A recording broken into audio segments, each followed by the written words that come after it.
What do we want to see during these games? Let's start with Luka. You just talked about how the last time the Mavericks played the Nuggets, it was one of the worst games we've seen from Luka this season, and one of the worst engaged games we've seen from Luka, in his time here in Dallas. What do we want to see from Luka in these next 5 games? I want to see the chemistry with him and KP keep growing. I mean, I think that was one of the most telling things over the weekend. I say over the weekend, I guess it was Friday night. That Spurs game. I mean, was that the most in sync we've seen those two? And I mean, definitely this season, Definitely but this season I for don't sure. know when the last time we've seen them look like that. And so I'm lumping this answer into what do we want to see? I think this is the biggest thing with this team. We have to see the two stars gel more. And they were gelling on Friday. Can they do it again over this? Can they do it again against really good talent over this Denver game, the Phoenix game, the Clippers games? If they can do that, then you're like, all right, then we can get back on track. And against really good defenses too. We mentioned they're all Yeah. top 5 defenses right now according to defensive rating.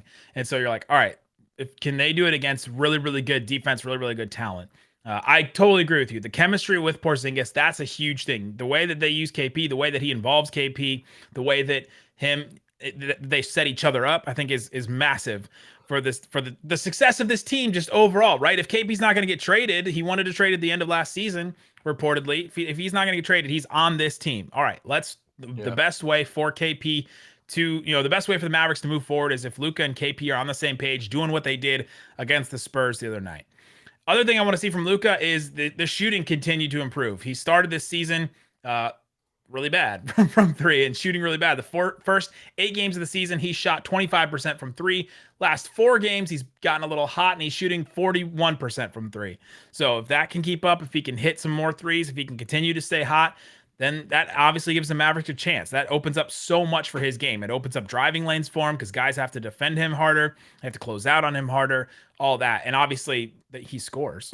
He scores Yeah. more points if he hits threes, right? And the threes have been the biggest thing that has been holding the Mavericks offense back, I think. Yeah, and I want to see Luka push the pace. I'm not saying this is just on Luka. This could be just a coaching staff thing, but I want to see him play faster. I want to see him get out and transition. You look at their numbers this season right now. According to Synergy, they're scoring at 0.97 points per possession in transition. That's 28th in the league according to Synergy. It's a poor rating. That they can get better than that. I mean, we've seen what Luka looks like playing fast with that, with the national team over the summer. It was a lot of fun. And I get that Luka's still playing himself into shape and all that stuff, but I want to see this team get up and play a little bit faster.